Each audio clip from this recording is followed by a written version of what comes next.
et la grâce de Dieu vous soient données. Que la paix et la grâce de Dieu vous soient données. Bénissons le nom du Seigneur pour sa grâce, pour sa miséricorde qu'il a usée envers nous. Et je profite de cette bonne occasion pour saluer nos frères et sœurs et YouTube, sur El Shaddai. Et quels que soient les moyens de la communication, je vous salue dans le nom de Jésus. Mes frères et sœurs, ce week-end était un week-end exceptionnel. Comme notre bien-aimé pasteur vient nous dire que nous avons un thème à traiter depuis vendredi, et il y a eu pas mal d'intervenants, dont notre pasteur, suivi de notre bien-aimé frère Maxène, l'évangéliste Sorel, l'évangéliste frère Richard. Donc, on a été richement bénis pour tous ceux qui étaient là. On a été richement bénis. Et je crois que Dieu a encore quelque chose à nous dire à travers son petit serviteur que je suis. Donc, je suis seulement un vaisseau, un instrument. Et lorsque j'ai appris, c'est moi qui vais prêcher. Et je demande à Dieu pour qu'il me fasse un vaisseau, un instrument par lequel qu'il fasse l'eau de vivre pour jaillir jusqu'à vous qui êtes ici et tous ceux qui sont également sur réseau ou sur YouTube, espérant que Dieu vous a apporté ce dont vous avez besoin pour pouvoir marcher pieusement dans ce monde pervers, dans ce monde d'immoralité, dans ce monde qui va de mal en pire. Nous avons besoin désormais de la parole de Dieu. Semaine dernière, j'ai parlé à quelqu'un au gradé, un scientifique, qui m'a expliqué, il m'a dit, Obaniel, vous savez, c'est ce que vous voyez qui se passe dans le monde n'est rien. D'après l'étude qui a été faite, il va y avoir beaucoup de malades mentales et psychologiques, toutes sortes de maladies, dépression et jusqu'à suicide après les passages du Covid. Donc c'est la raison pour laquelle nous qui sommes chrétiens, nous devons pour affronter tout éventuel au nom de Jésus. Nous devons prêts pour affronter toute éventuelle maladie, parce que nous avons Dieu. Nous ne dépendons pas de nous-mêmes, mais de Dieu. Et les thèmes sur lesquels Dieu va m'édicter pour parler un peu, c'est Jésus, le médecin de l'âme. Jésus, le médecin de l'âme. Vous savez, mes frères et sœurs, il y a 1 Thessaloniciens 5, verset 23, la Bible nous rapporte que l'homme est formé de 3 parties. L'esprit, l'âme et le corps. Peu importe la personne, peu importe son rang social, peu importe son état physique ou psychique, peu importe la connaissance, peu importe les moyens économiques ou finances, vous avez formé des 3 parties, corps, âme, esprit. Je m'excuse, à chaque fois je vais boire parce que j'ai un souci de santé, il faut que je boive de temps.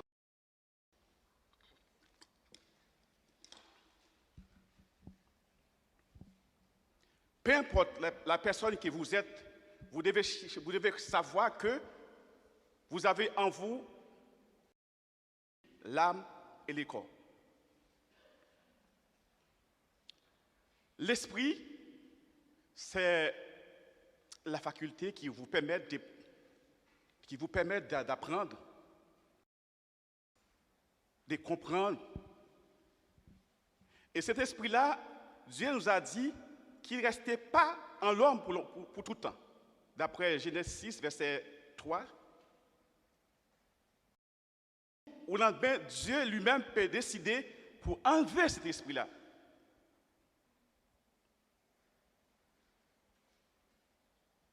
Le corps, après le péché, Genèse 2, verset, je ne suis pas trompé, a déjà sa sentence. Satan ne va pas occuper le corps, parce qu'il sait déjà que le corps a déjà sa sentence après le péché. Tu es poussière, tu retourneras. Tu es poussière, tu retourneras en. Ça veut dire que l'on veuille ou non, il faut qu'il y ait la mort. Que l'on veuille ou non, il faut qu'il y ait la mort. La mort, c'est la entre le corps et âme. Le corps, en d'autres termes, c'est une enveloppe à l'intérieur de laquelle il y a quelque chose aux yeux de Dieu. Vous êtes là, correct, bien costumé, bien beau, bien belle. C'est ce que vous voyez là, c'est une enveloppe. Et à l'intérieur de laquelle il y a quelque chose de précieux aux yeux de Dieu. C'est votre âme.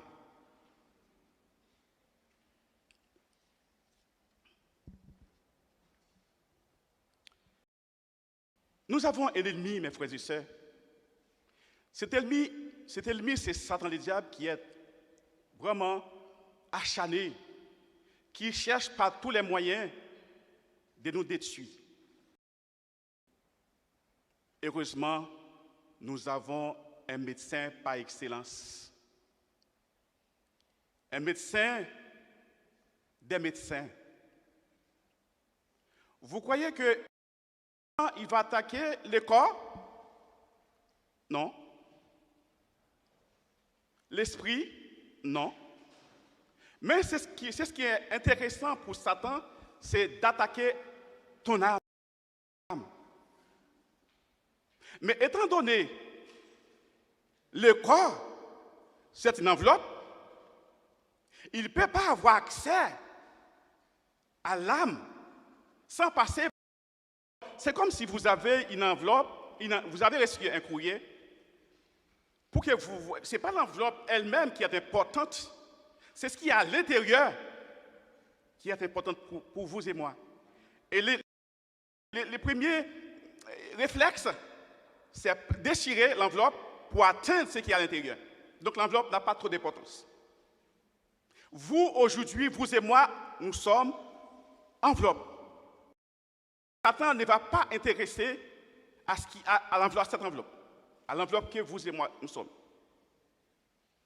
Mais il faut qu'il passe par l'enveloppe qui est corps pour atteindre. Vous êtes là, l'église? On parle de médecin. Un médecin, c'est quoi? Un médecin, c'est quelqu'un qui a habilité d'exercer la médecine. Après, bien sûr, une longue année d'études et soutenu par un doctorat. C'est la raison pour laquelle il y a divers corps de médecine. Si j'ai un mal aux dents, je ne vais pas voir un cardiologue. Et vice-versa. Donc, chaque médecin est spécialisé d'une façon. Une femme qui est enceinte, elle est arrivée à la date qu'elle doit ou qu'elle devait accoucher, elle ne va pas voir un cardiologue. Type de maladie, il y a un docteur spécialisé pour.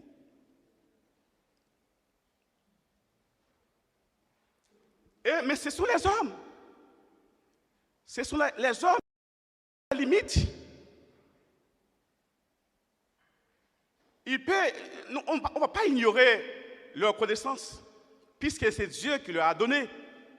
Ils peuvent faire des choses, même extraordinaires, mais qu'ils ont des limites. C'est l'homme. D'ailleurs, quand vous arrivez chez un médecin, la première chose qu'il vous demande, quand est-ce que tu as eu ces mal? Il n'y a pas d'autres personnes dans la famille qui a eu tel ou tel mal.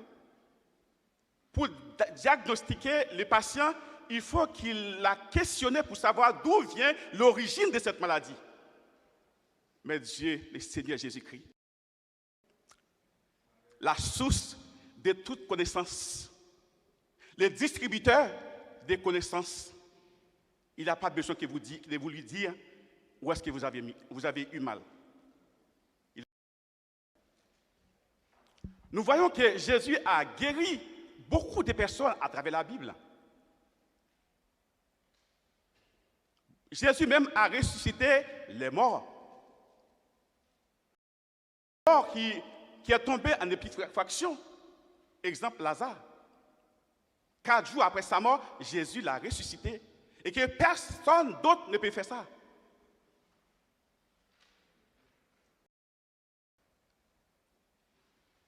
Jésus a guéri Tabitha, Dorcas, qui était morte. Jésus l'a ressuscité. Jésus a ressuscité la fille de Jairus.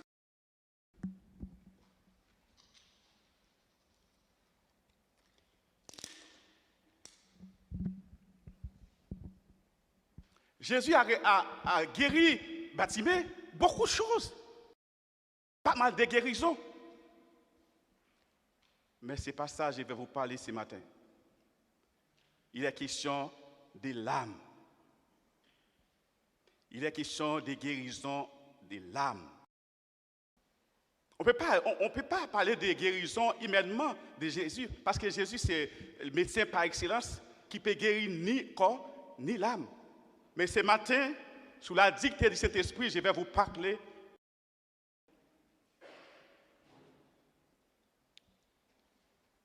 l'âme est malade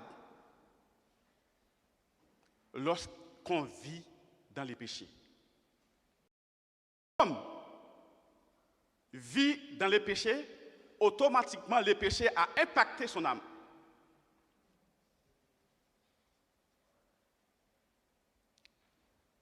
Jésus, comme le médecin par excellence, qui est disponible, qui attend quand est-ce que vous et moi sommes venus vers lui pour lui dire « je suis malade ».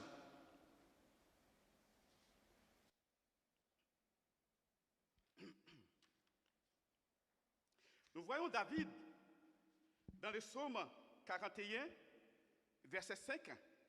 David dit « Seigneur éternel, guéris-moi, guéris mon âme, car j'ai péché contre toi ». Lorsque vous péchez contre Dieu, c'est l'âme qui paie la conséquence. Il est question de ce matin, des questions de l'âme. C'est lui qui vit au-delà de la mort. Tout ce que vous avez dans ce corps comme maladie, le jour où Dieu a décidé d'enlever l'esprit qui est là-dedans, eh bien, tout va rentrer dans le corps, dans la terre. Le corps va rentrer dans la terre avec tout ce qui est dedans. Mais l'âme vit au-delà de la mort physique. Dieu a créé l'homme avec son image, sa ressemblance.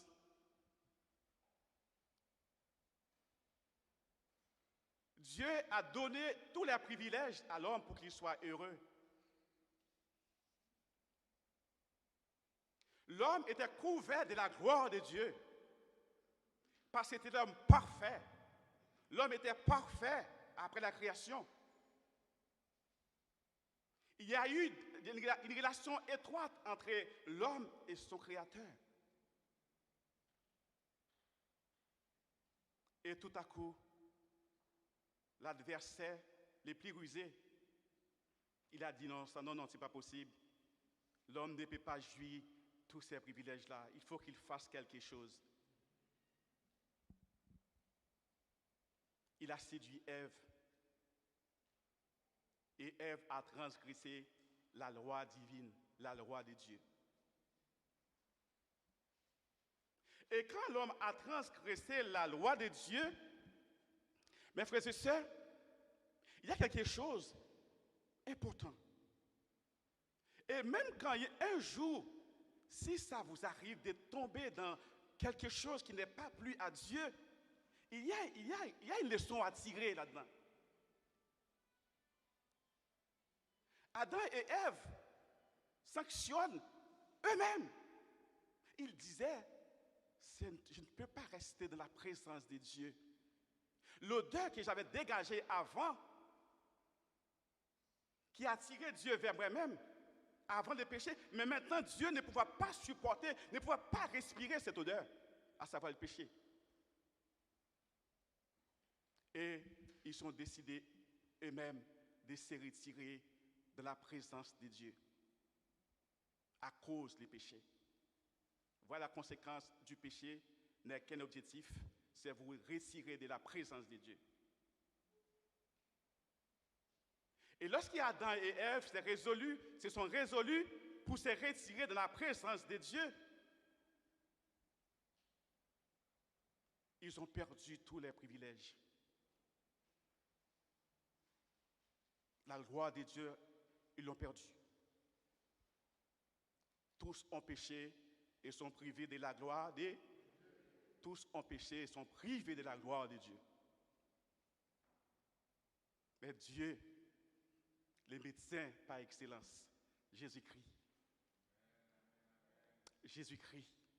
qui se soucie de mon âme, qui se soucie de vos âmes.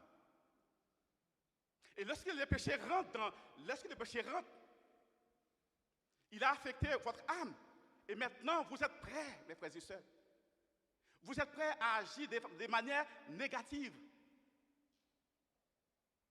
Parce que Satan a tenté Ève, ce n'est pas à coup de bâton, ce n'est pas à coup de machette, mais il a tenté Ève dans sa tête. Il a mis les pensées négatives dans l'esprit d'Ève. Et Ève a écouté la voix du diable.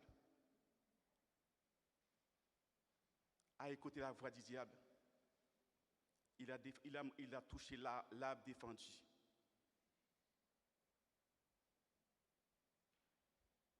Une seule et unique personne qui peut changer la situation d'Adam et Ève. Parce que Satan n'a pas touché de manière directe l'âme de l'homme. Il passe par le corps. Qu'à chaque fois vous avez obéi à l'esprit qui vous dit fais ceci, fais cela, qui n'est pas compatible à la parole de Dieu, vous vous rendez malade vous-même. Vous vous rendez triste vos âmes. Parce que vous êtes cédés. Vous êtes cédés à la demande de Satan le diable. Si vous êtes malade de manière physique, vous allez voir un médecin physique. Mais l'âme est spirituelle. Mais l'âme, c'est l'esprit. Si je demande à sa Kétia qui me regarde, je dis, Kétia, quand est-ce que tu vois ton âme? De quelle hauteur, de quelle couleur? Tu ne connais rien. Personne ne connaît l'âme. Pourtant, c'est la partie la plus précieuse aux yeux de Dieu.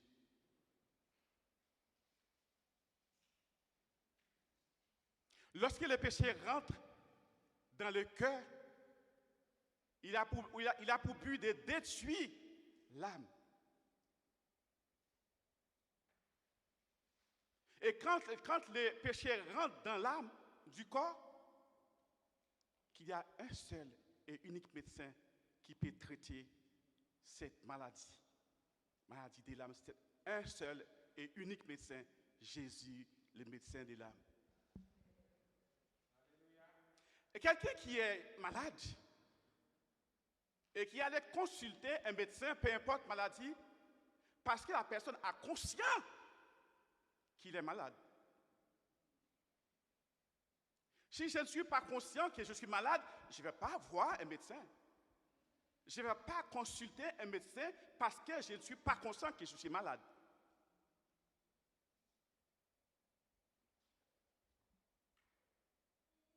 Il se peut que vous et moi, nous sommes ici bien beaux, belles. Et puis à l'intérieur de nous-mêmes, dans nos âmes, il y a une maladie qui la ravage. Et vous n'êtes pas conscient de ça.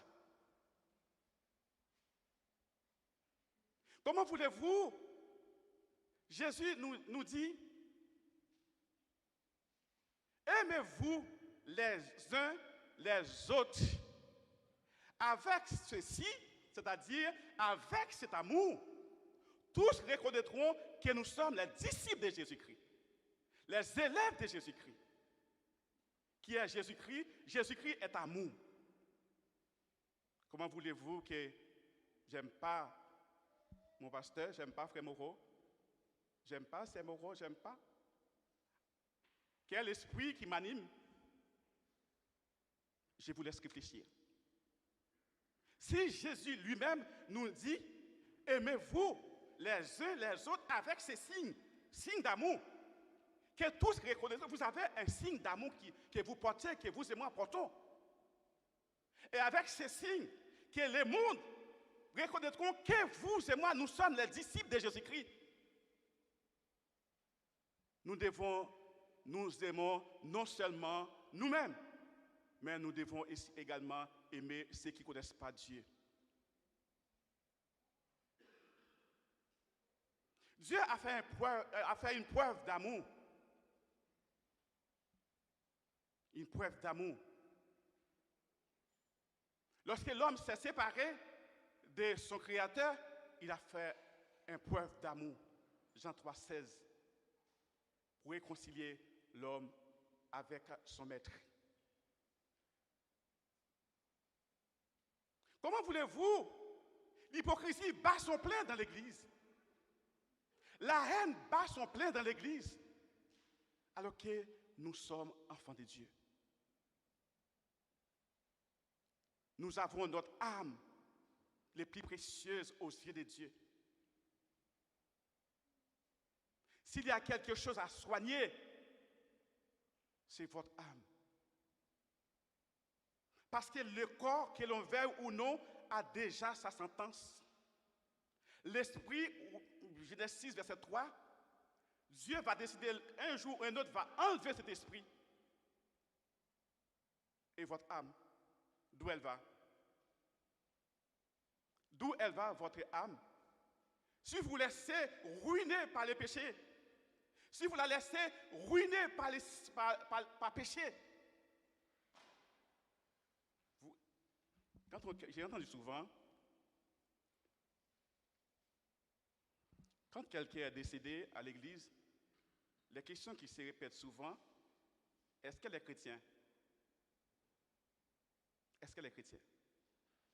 Parce que lorsque vous êtes chrétien, ça veut dire beaucoup de choses. Parce que être chrétien, vous savez, un jour ou un autre, votre corps, votre enveloppe va déchirer pour aller à la terre et votre âme va au ciel. Et ça, mon espérance. D'ailleurs, c'est la raison pour laquelle que vous et moi sommes ici ce matin.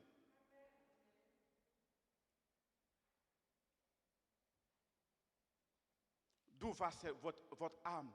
D'où va ton âme, mes frères et sœurs? Si vous la laissez ruiner par les péchés, alors que le médecin de l'âme est disponible, ses deux bras sont ouverts, il attend un petit geste. Seigneur, j'ai péché contre toi. Guéris mon âme.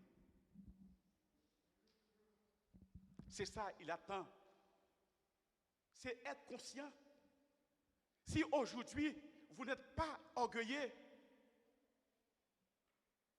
vous pouvez être hypocrite. Mettez-vous, mes frères et sœurs, en revue. Passez-vous en revue. Parce que le thème va terminer ce soir.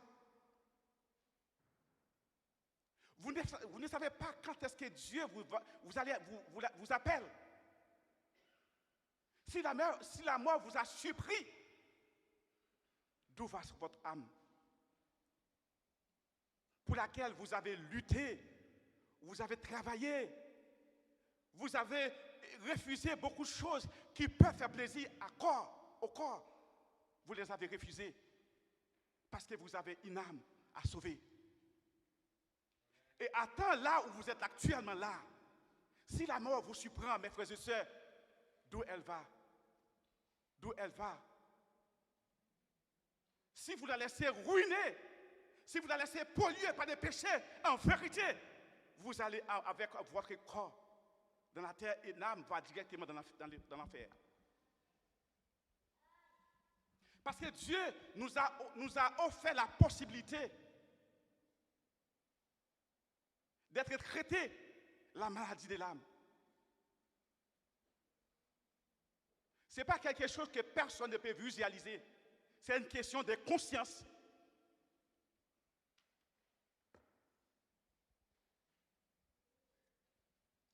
Maladie de l'âme, ce n'est pas une maladie visible. Parce qu'elle peut être cachée à l'intérieur de mon costume, à l'intérieur de ma personne que vous voyez là. Personne ne peut la discerner.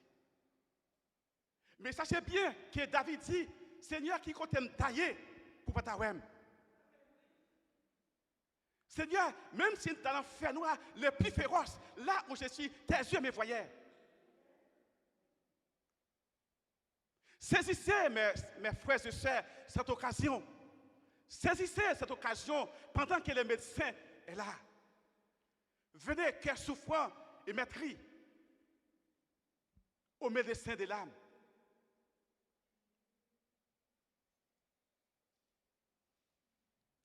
Vous savez, mes frères et sœurs,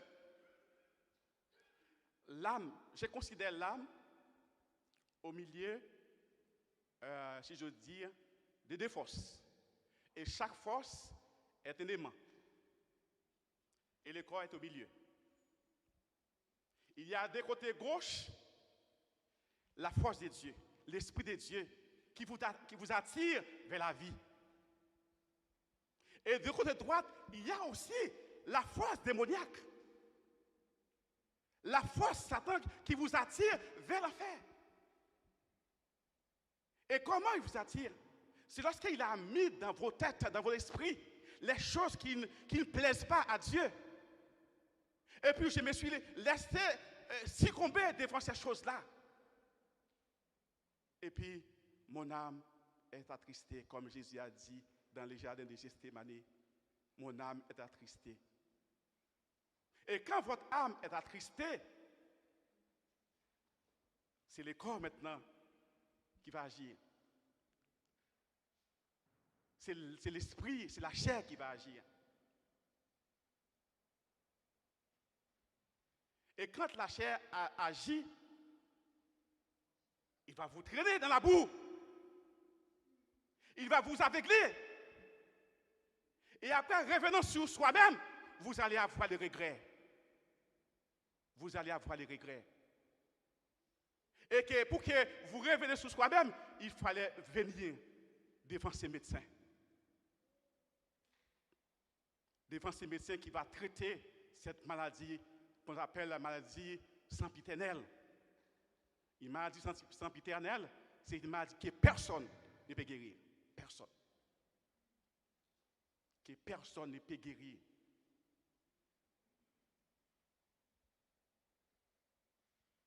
Et qui ici, personne ne peut guérir, et personne aussi n'a pas de pouvoir sur l'âme. C'est Jésus et Jésus seul, le médecin par excellence. Là où vous êtes, souvent vous regardez les gens à mauvais œil, parfois même avec dédain.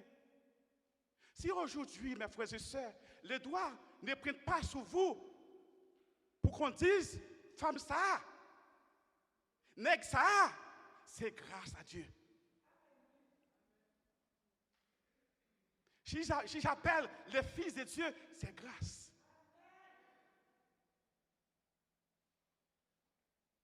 Si j'appelle la sœur Moreau, c'est grâce. Si j'appelle la sœur Baniel, c'est grâce. Elles auront pu se trouver comme femmes des rues.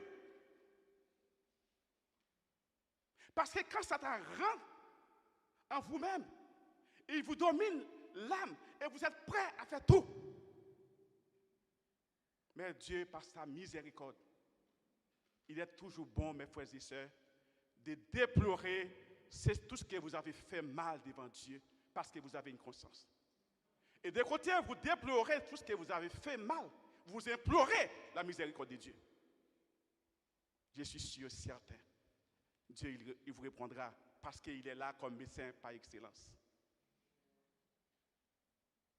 Si vous êtes sauvés, mes frères et sœurs, si vous n'êtes pas une femme des rues, si vous avez aujourd'hui une belle famille, si vous avez aussi des conforts, vous habitez bien, vos enfants sont avec vous, vous avez une famille en paix, tranquille.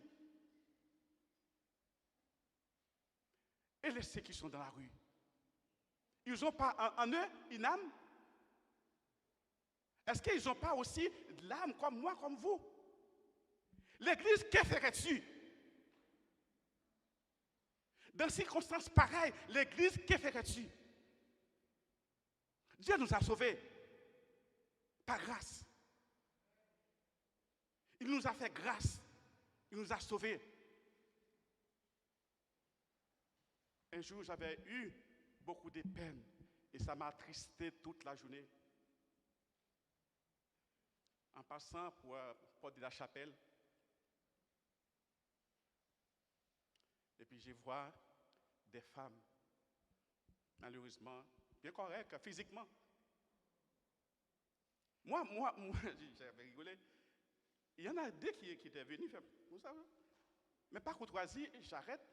Moi, je crois que c'est les gens qui, parce que j'habitais tout près, je connais un petit peu les quartiers. Je crois que ce sont les gens qui ont voulu un endroit qu'ils ne connaissent pas, qui cherchent une rue qu'elles ne connaissent pas. J'arrête. Et c'est après, en parlant, je les ai compris.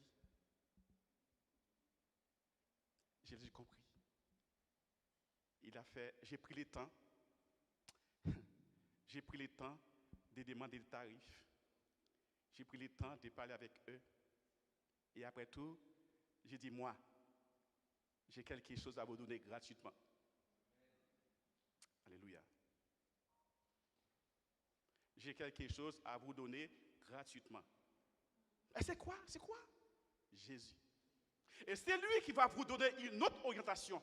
C'est lui qui va vous donner une nouvelle orientation. J'ai fait allusion des femmes samaritaines. Des femmes samaritaines. C'était une belle femme. J'imagine. Parce qu'il y avait pas mal de maris. C'était une femme qui était physiquement belle. Qui n'avait rien du tout. Pourtant, à l'intérieur de lui, son âme a détruit. Mais Jésus, est-ce qu'elle a rencontré avec Jésus? Jésus l'a guéri. Jésus l'a guéri. Et qu'est-ce qu'elle fait par la suite? Elle a témoigné. C'est Jésus qui l'avait guéri. Elle a témoigné. J'ai trouvé quelqu'un qui m'a dit tout ce que j'ai fait. Oui, il vous a dit tout ce qu'il a fait. Dans les passages que nous avons lus, nous allons considérer deux versets. Alors, verset 15. Comme Jésus était à table dans la maison de Lévi, Matthieu, beaucoup de publicains et des gens de mauvaise vie s'est mis aussi à table avec lui. Et il vit, beaucoup de gens de mauvaise vie s'est mis aussi à table avec lui et avec ses disciples, car ils étaient nombreux et l'avaient suivi. Regarde la question des scribes. Verset 16. Les scribes et les pharisiens, les voyant manger avec Jésus, avec les publicains et les gens de mauvaise vie, dirent à ses disciples, pourquoi mange-t-il et boit-il avec les publicains et des gens de mauvaise vie? On va considérer ces deux versets. et puis par la suite, je vais vous laisser. Les publicains, les pharisiens et les scribes, pardon, les pharisiens et les scribes, ce ne sont pas n'importe qui. Ce sont des hommes de grande envergure. Ce sont des hommes qui ont la connaissance. Ce sont les gens qui enseignent le peuple. Mais en même temps, qui sont très orgueilleux. Ils ont orgueillé de manière spirituelle, l'orgueil spirituel. M'pi bon passo. L'orgueil social, m'pa en position, m'pa tant mieux. Pas moun pour moi. L'orgueil intellectuel, oui, parce que c'était des hommes intellectuellement instruits. Les orgueils rationnels, les orgueils positionnels, et j'en passe. Aujourd'hui, un examen de conscience. Qu'est-ce que vous avez en vous comme péché? Qu'est-ce que vous avez en vous comme péché qui a besoin d'être guéri ce matin? Ne sortez pas ici sans que vous ne fassiez pas une confession devant Dieu. Comme David, Seigneur, guéris mon âme, car j'ai péché contre toi. Les publicains, les pharisiens et les scribes, ils penchent toujours les oreilles pour entendre les cris des autres. Mais ils n'ont pas examiné eux-mêmes. Aujourd'hui, même parmi nous, il y a des gens qui critiquent les autres. Il y a des gens qui critiquent les autres sans qu'ils ne sachent pas eux-mêmes qu'est-ce qu'ils ont comme péché.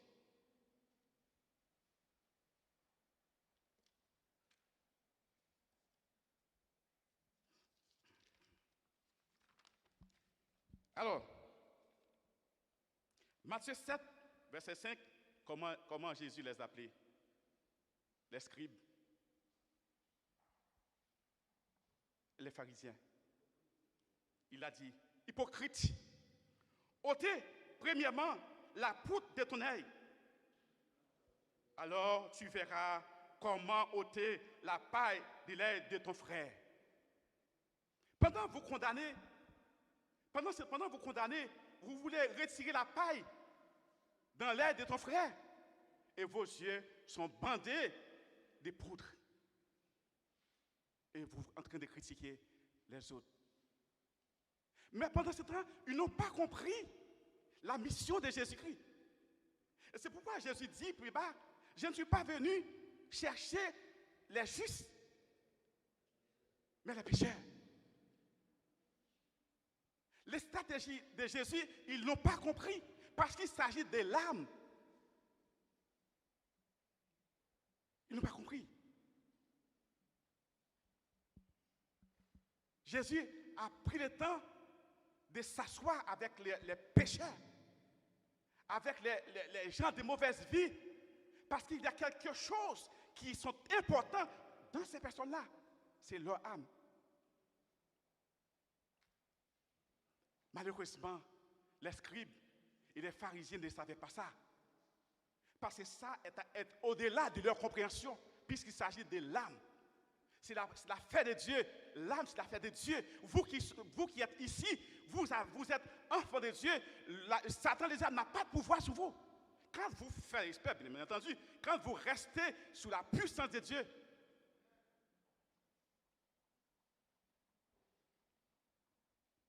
il ne savait pas, il n'arrive pas à discerner la mission de Jésus-Christ, venir chercher ce qui était sauvé, ce qui était perdu, pardon. Mais ils ne savaient pas ça. Pour eux, parce qu'ils ont des connaissances. D'ailleurs, c'est pour ça que vous voyez dans Luc chapitre 18, je crois, la prière d'un publicain et des pharisiens. Ils croyaient que je suis plus bon, je suis meilleur, j'ai payé dîme, j'ai fait ci, j'ai fait cela. Je suis pas comme, j'étais loupé parce que je ne suis pas comme eux. Et les pharisiens, les publicains, il a dit, Seigneur, apaise envers moi, je suis pécheur. C'est ça Dieu veut de vous. C'est ça Dieu veut de vous. Apaise envers moi, car je suis pécheur. Et puis, quelle est la prière qui a été exaucée?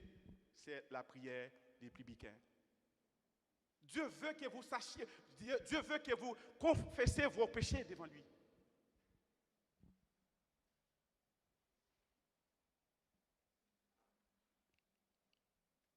Et quand vous confessez vos péchés devant Dieu, il est fidèle et juste pour guérir ton âme.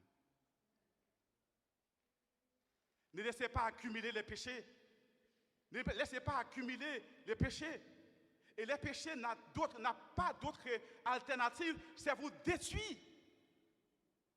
Vous passez beaucoup d'années dans la présence de Dieu. Vous passez beaucoup de temps à gémir, à jeûner, à prier. Et lorsque vous arrivez devant le trône de Dieu, il vous dira, pas de jamais connaître, chien, retirez de moi-même. Quel dommage. Il n'y aura pas de recours. Je ne peux pas formuler un recours. S'il faut se repentir, c'est là où vous êtes ce matin. Car dans Ésaïe chapitre 61, 61, l'Éternel dit, l'Esprit du Seigneur, l'Éternel est sur moi, car l'Éternel m'a envoyé pour porter des bonnes nouvelles aux malheureux. Il m'a envoyé pour guérir tous ceux qui ont le cœur brisé. Tous ceux qui ont le cœur brisé dans vos foyers, est-ce que vos cœurs y a la joie? Est-ce que vous n'avez pas été détruits dans votre foyer? Mais il y a un médecin par excellence qui est là ce matin, qui veut guérir votre blessure, votre cœur brisé. Il y a un médecin qui est disponible ce matin. Jésus, le médecin des l'âme. Et il a été loin pour ça. Et c'est pourquoi quelqu'un que Dieu a mis dans un poste ou un poste quelconque, Dieu ne va pas vous mettre au travail sans qu'il n'y ait pas sans que vous ne recevrez pas l'onction pour laquelle Dieu vous a appelé. Il a appelé Jésus, il a roué Jésus. L'Esprit de l'Éternel, Dieu est sur moi, car il m'a roué. Mes frères et sœurs, je vais vous laisser. Sachez que vous avez une âme, la partie qui va vivre même au-delà de la mort. La partie qui est plus précieuse aux yeux de Dieu. Et sans oublier que vous avez un adversaire qui va faire tout pour la détruire. Dans Psaume 37, verset 5, il a dit, « Recommande ton sort à l'Éternel, mets ta confiance et il agira. » Que Dieu agisse pour vous, dans votre conscience, qu'il parle dans votre conscience, et que vous allez faire un examen de vous-même pour voir qu'est-ce que j'ai dans mon âme qui m'empêche que Dieu parle avec moi. Autrefois, je sais chanter, tout le monde a été béni. Autrefois, je dirige, tout le monde a été béni. Je prêche, tout le monde a été béni. Mais aujourd'hui, j'ai perdu cette onction. Je ne l'ai pas, j'ai perdu cette onction. Parce que Dieu n'a pas eu ton attention pour qu'il te parle. L'esprit de Satan a occupé les pensées. L'esprit de Satan a occupé ta personne. Et Dieu, c'est un Dieu jaloux. Il n'a pas trouvé ton attention. Et il s'est retiré de vous-même. Mais ce matin, vous et moi, nous avons encore une chance. Et nous allons dire comme David, Seigneur, guéris mon âme, car je péché contre toi. Que Dieu vous bénisse.